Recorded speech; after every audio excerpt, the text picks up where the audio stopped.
Yo, what's up guys, it's Jack and welcome back to another video. And in this one I thought it'd be a perfect time for me to address a question that we seem to have every single year before a new Call of Duty comes out, and especially after a beta, or even before a beta too.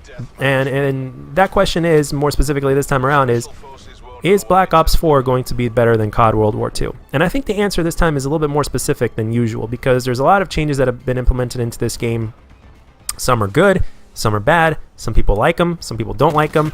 There's going to be a lot of adjusting, especially if you are a casual player, and even if you're not a casual player, there's some adjusting. But people that spend a lot of time playing Call of Duty as it is don't have as much of a problem adjusting, because they spend a lot of time with the game as it is, and they adjust a lot faster.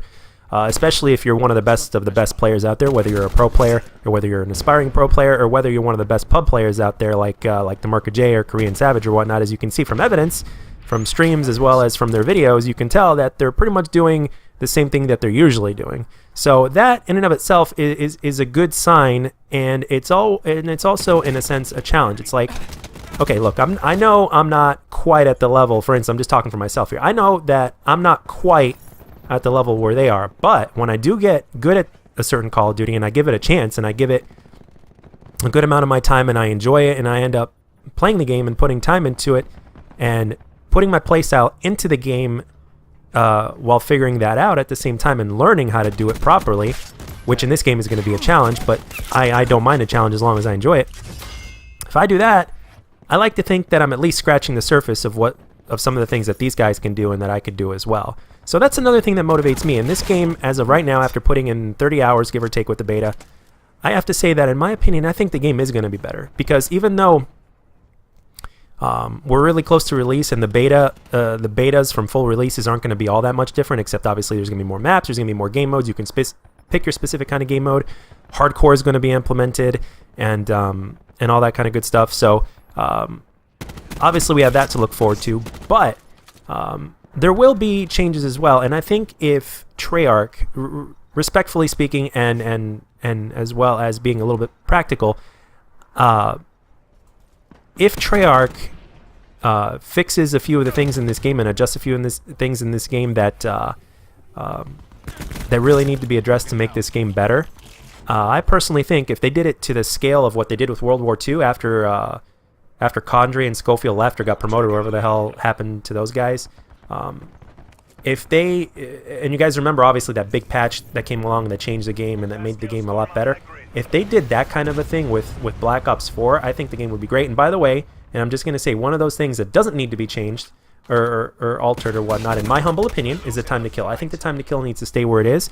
And like I said in my previous video, the only problem with the time to kill is when somebody gets a health boost from one of the specialists or is wearing armor, or when the game's hit detection and connection decides to take a dump for a few seconds, and that has a big effect as well, and it makes you feel like that you're going up against somebody who's got Juggernaut when they actually don't. So it's those factors that need to be addressed, that can be addressed as well and fixed quite easily. That shouldn't take a lot of time, and that could really change a lot of people's experience. And plus there's hardcore, and we don't know exactly how hardcore is going to be. We don't know, because the base health is 150. We don't know if hardcore is going to be 30 or 45 or 50 or whatnot. So we'll see. We'll see what they do with hardcore. So, but I personally think that the hardcore community is still going to be very, very happy. And for those of you guys that wonder if I ever play hardcore, and some of you have even asked me, I think in the chat whenever I stream, I would, but I feel that hardcore, even though it would be fun, which is a reason for me to play it, but even though I think it would be fun to play,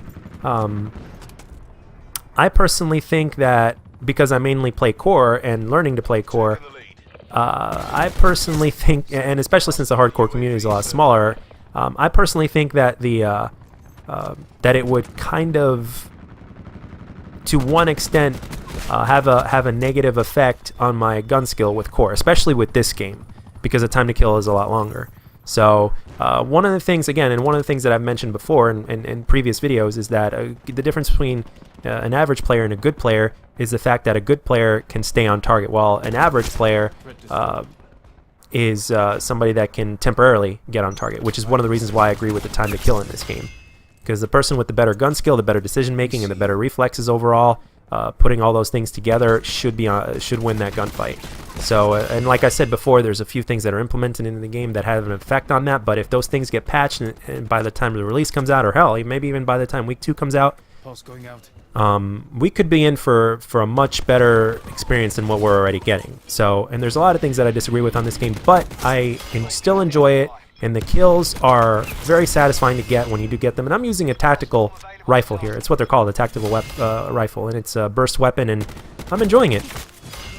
And so the thing is that the game is giving me a reason to come back, and it doesn't feel bland. Even with everything, some of the things that are implemented that I don't agree with, the game still is not bland, and I really enjoy it. And potentially speaking, and realistically speaking, the game has potential to be even better upon release. Now, obviously, there's going to be a few things that are going to be nerfed that we don't like. I have a feeling. I have a feeling that the cordite submachine gun is probably going to be nerfed by the time the release happens in some way, shape, or form, which I don't agree with. I personally think that the weapons should be the way they are. If anything, just buff a few weapons and make them better, or if anything, just eliminate the whole eliminate and rebalance what kind of attachments you can get on weapons. Like, for instance, what's wrong with having stock on a few weapons that we can't have them on? You can always change that around, but again, that's just my personal preference, my opinion. I know that the developers, as of right now, they probably disagree with that, but it also depends on the community and how the community feels as well. And I'm just hoping that there's more rifles out there other than this one that I'm using here, as well as the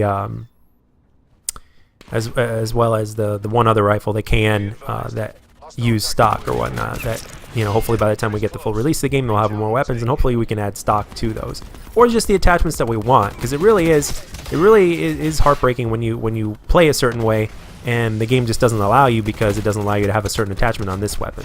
So but that's just my opinion. So I think it would be a very minor thing to fix, honestly, and compared to everything else, like the specialists. So all in all, the game feels more satisfying to play. It's definitely a big reason why I kept on playing it so much during the first week of the beta, and I'm going to play it probably the same amount, if not even more, for week 2, because it's going to be on Xbox. I'm going to use the controller that I've been used to using, because the sticks are so different, the placement of the sticks, it's not going to hurt my hand. So there's a lot to look forward to, and all those little things make a difference. So the question to you is, are a lot of those little things enough for you to dislike the game more than World War II, or like the game more than World War II? So let me know down in the comment section what you guys think. Are you guys going to be adaptable to this game? Are the changes that they've implemented enough to keep you around, or enough to scare you away? Me personally speaking, because I also enjoy a challenge, and to a certain degree I do welcome change, granted it's more fun than not, I think that this game is going to be better. I already think it is better, and I think it's going to be a hell of a lot better once they address a few of the issues. And if they do it to the same extent that they did in World War II after Schofield and Condrey left, then I think we're in for a good treat. And I think the hardcore community in the end, when the game gets released, should be happy and content with the game. So anyway, guys, that's all I got for this one. Let me know down in the comment section what you guys think. Do you agree? Do you disagree? Let me know your opinions. And as always, if you enjoyed the video, let me know. And if you didn't, let me know what I can do to make my videos better. And I'll catch you guys on the next one.